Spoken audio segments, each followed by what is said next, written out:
You're living on survival mode, okay? You need a break. And it's okay to take a break. And you'll still be strong. Hey everyone, welcome back to my channel. If you're new, welcome. My name's Latoya Lekambi. I'm an 18-year-old entrepreneur and I upload skincare, lifestyle, and personal development content. And today I'm back with a skincare / self-care video, and I will be sharing to you some new self-care habits, which are my bare minimum for 2026 that I will be incorporating into the year that I think you should too. Because if you don't put yourself first, who will? So I actually have a whiteboard, not a whiteboard. What is it called? The word is going to come to me as soon as I end this video. A notice board, that's the word. So I have a notice board in my room and it's just got a bunch of Bible verses, some pictures of myself, stuff about my savings, the year, and of course, I've got my self-care board there. So I've got a few little things on this self-care post-it / note that I'm going to share with you. Starting off strong and going straight into it. Cutting sugar. This is gonna be so difficult for me. I already started this since the 1st of January. It actually failed on the 1st of January. Why? Because your girl had some barbecue sauce.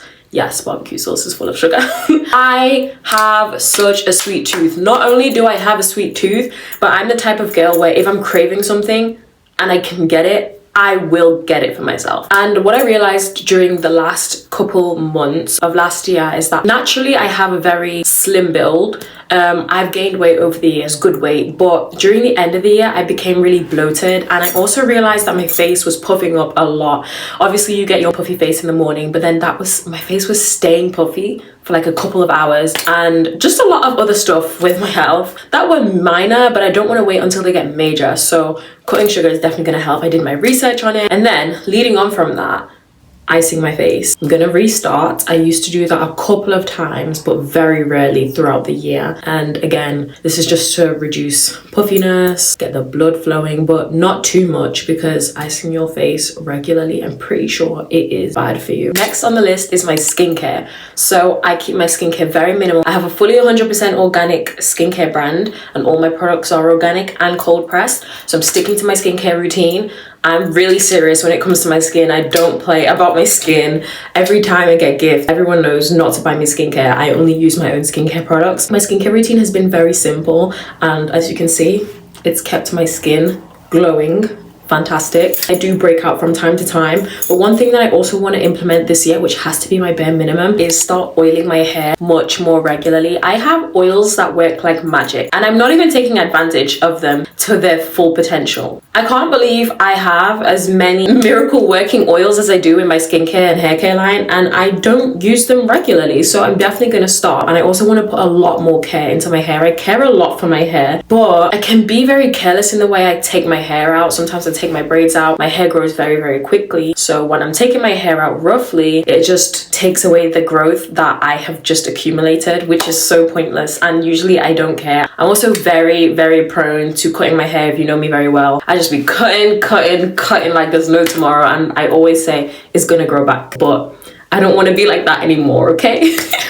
I'll literally cut a chunk of my hair off by accident, and my mom will fully be like, what did you do? And I'll just feel like it's gonna grow back. But this time I'm gonna invest a lot more into protective hairstyles with my natural hair as well. I really want to grow my hair out. So currently my hair is just past my shoulders, but some of my ends are kind of see-through. So I want to get that thick, luscious hair again. And I want to start oiling my brows, oiling my lashes. Obviously right now I have my brows done and I've got my makeup on. But when I was younger, I used to have a really luscious thick brows. Over time, plucking them made them thin out, so I really want to grow back my brows again. Also want to wear lashes a lot less. I actually barely wear lashes. I only wear them if I'm shooting or I'm going out to an event or something. So yeah, I want to grow my natural lashes. Also, I have a specific scrub within my skincare range, and it's super effective. I want to start using that throughout my week because I only use that from time to time. Honestly, my skincare routine is pretty simple, but I want to take it up a notch just to do the best that I can for myself, really. So I'm gonna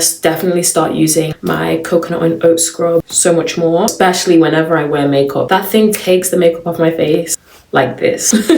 Next, I want to start my sea moss treatment again. I'm pretty sure you've heard sea moss all over TikTok. I actually started taking sea moss last year. Fantastic. My skin was bright. I was glowing. I felt like I was glowing on the inside too. Sea moss is a natural plant that grows underwater. Would you say sea plants? I think so.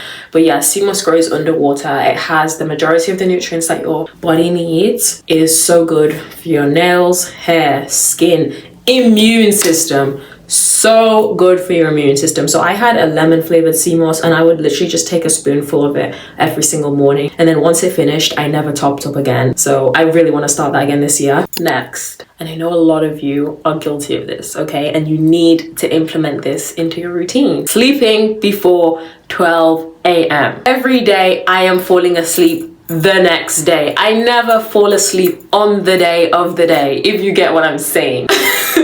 Why? Because I decide to do everything and anything late at night. Nighttime is just where I get my adrenaline boost, and I want to do everything and anything, and I literally want to be the human form of Barbie. But we can do that in the morning. We don't need to stay up past 12, okay? This is going to be difficult for me.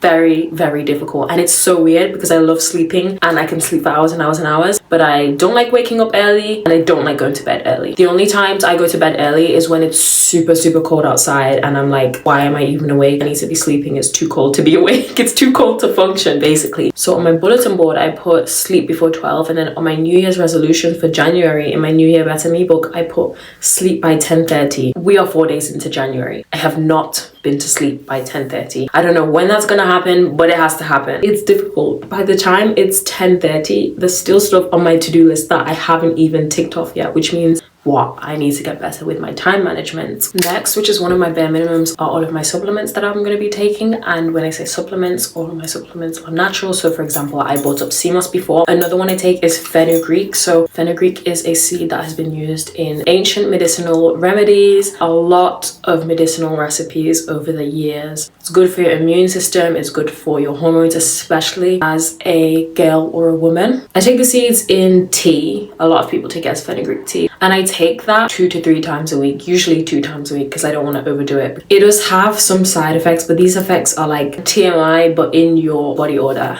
in a good way. That's how I can put it. Some people take it in capsules too, but if you're going to take it in capsules, there has to be a limit, because then it can change your body odor very strongly. So I avoid all that stuff. I just take it in its natural form. I put the seeds in tea, in freshly squeezed juice that I make from fruits. Yeah, it's also good for your skin, your hair, nails, and I hear it's good for your menstrual cycle and your cramps as well. And on top of that, this isn't really a supplement, but it's another natural thing that I will be consuming, and this would be a lot of tea without sugar and without honey. Oh, one fun thing about me, I don't like a typical British tea. I don't like that. So when I say tea, I'm talking about herbal teas and natural teas. I also don't drink tea with sugar. I used to drink tea with honey, but as I started this month, I stopped drinking tea with honey, obviously because honey has sugar and I'm cutting sugar. It's interesting. Doesn't taste the best, but tastes good enough for me to consume it without pulling extreme faces.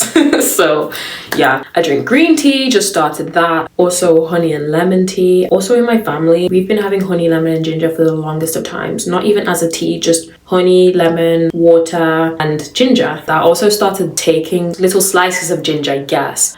So I cut them up and I put them into my tea, and then when I'm done, I eat them. Burns my throat off, but I know it's working on the inside, so literally I have to drink like 2 glasses of water after. As long as it's doing the work on the inside, I'm gonna keep eating the ginger slices. Next, we need to be eating more fruits. Fruit has always been a staple in my household. Every time my mom would cook for us, our dessert would always be fruit. Now that I've grown up and my mom still cooks for me, my dad also still cooks for me, but a lot of the times when they're busy, I have to make my own meal. I don't eat fruits afterwards, so I want to get at least 3 fruits a day in. You know what they say? They be saying an apple a day keeps the doctor away. Some of you don't drink water as well. Some of you don't drink enough water. I have known some people who don't even like water. You don't have a choice. You don't have a choice.